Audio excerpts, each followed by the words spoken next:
Voiceover script, Surah Al-Kahf, reflection in the name of Allah.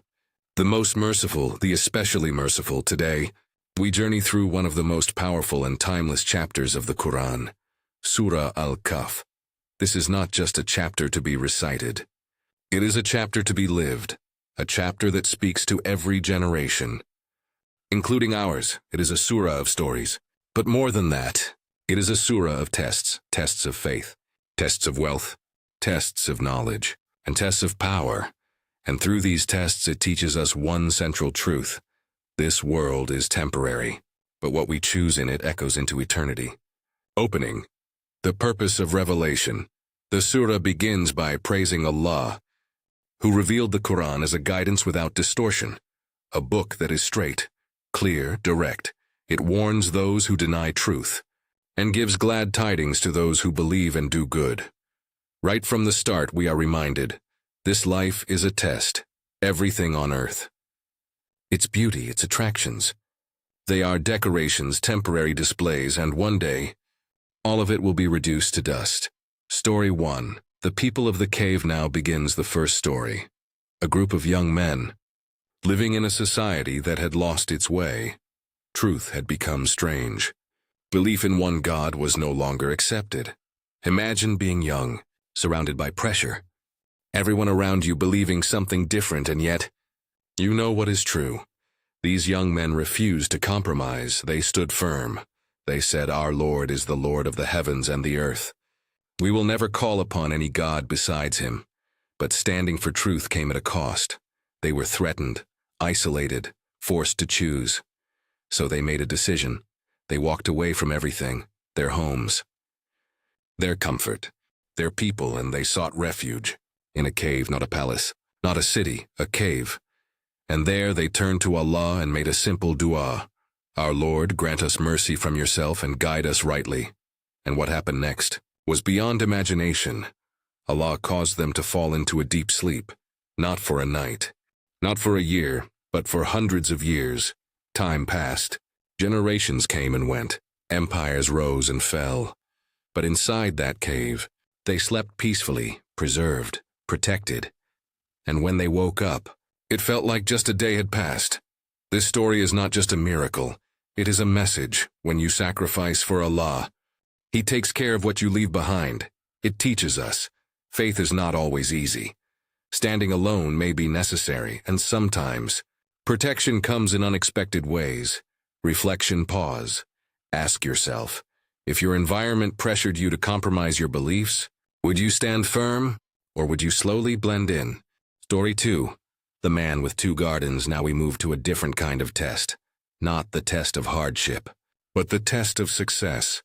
We are told about a man blessed with 2 beautiful gardens, lush greenery, flowing rivers, abundant fruits, everything anyone could dream of, and alongside him, companion, someone with less wealth, but more wisdom. The wealthy man begins to change. His blessings turn into arrogance. He looks at his gardens and says, "I don't think this will ever perish, and I don't think the hour will come. And even if I return to my Lord, I will surely find something better." Notice the mindset. Wealth made him feel secure, permanent, superior. But his companion responds with truth. "Do you disbelieve in the one who created you? Why didn't you say, 'This is what Allah has willed'? There is no power except through him." This is the key lesson, not wealth itself, but how we see it. Do we see it as ours, or as a trust? Then suddenly, everything changes. The garden is destroyed completely. What once stood tall becomes nothing, and the man is left in regret, wringing his hands, wishing he had not associated partners with his Lord. But now, it's too late. Reflection. Pause. This story hits close to home today in a world driven by success, money, and status. It asks, what are you relying on? What gives you a sense of security? And what happens if it's taken away? Story 3. Musa and Khidr. Now, we move to the most complex story in the surah, a story about knowledge. Prophet Musa, one of the greatest prophets, is told that there is someone who has knowledge he does not. This is powerful. Even a prophet is still learning. So Musa sets out on a journey to find this man, and he meets Khidr, a mysterious figure granted special knowledge from Allah. Musa asks to follow him and learn. Khidr agrees. But with one condition: do not question anything until I explain it to you. And so the journey begins. They board a boat, owned by poor people. Suddenly, Khidr damages it. Musa is shocked. How could you damage the boat of innocent people? But Khidr reminds him, did I not say you would not be able to remain patient? Then they meet a young boy. Khidr kills him. Musa is even more disturbed. How could you kill an innocent soul? Again. Khidr reminds him. Finally, they reach a town. The people refuse to host them, yet Khidr repairs a collapsing wall.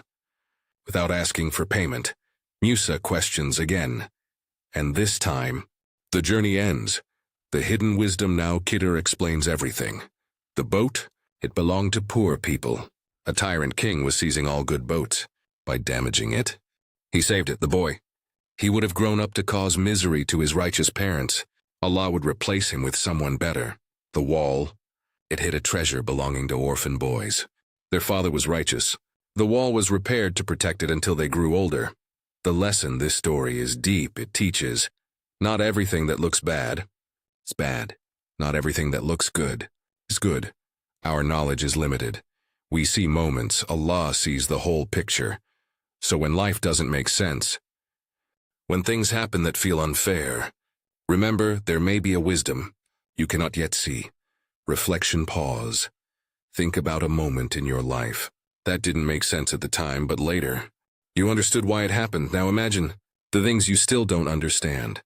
Story 4, Dhul-Qarnayn. The final story is about power. A ruler known as Dhul-Qarnayn. He travels across lands, east and west, but unlike many rulers, he uses his power to serve people, not control them. At one point, he reaches a community threatened by destructive tribes. They ask for help. He doesn't exploit them. He doesn't demand wealth. Instead, he says, help me with strength, and I will build a barrier. Together, they build a massive wall, strong, protective, and he acknowledges, this is a mercy from my Lord. Not my achievement, not my greatness, but Allah's mercy. The lesson: power is a test. It can corrupt, or it can uplift. It depends on the heart behind it. Final message of the surah as the surah comes to a close. It returns to its central message. This life is temporary. Deeds matter more than appearances. And the greatest loss is thinking you are doing good while being far from truth. It ends with a powerful reminder. Whoever hopes to meet their Lord, let them do righteous deeds, and not associate anyone in the worship of their Lord. Closing reflection: Surah Al-Kahf is not just a collection of stories. It is a map, a guide for navigating life's tests. When your faith is challenged, remember the people of the cave when wealth tempts you. Remember the man with 2 gardens when life confuses you. Remember Musa and Khidr when you gain power. Remember Dhul-Qarnayn, and above all, remember that this world is not the final destination. Final words: take a moment. Reflect. Where are you in these stories? Which test are you facing? And what choice will you make? Because in the end, that choice is what defines everything.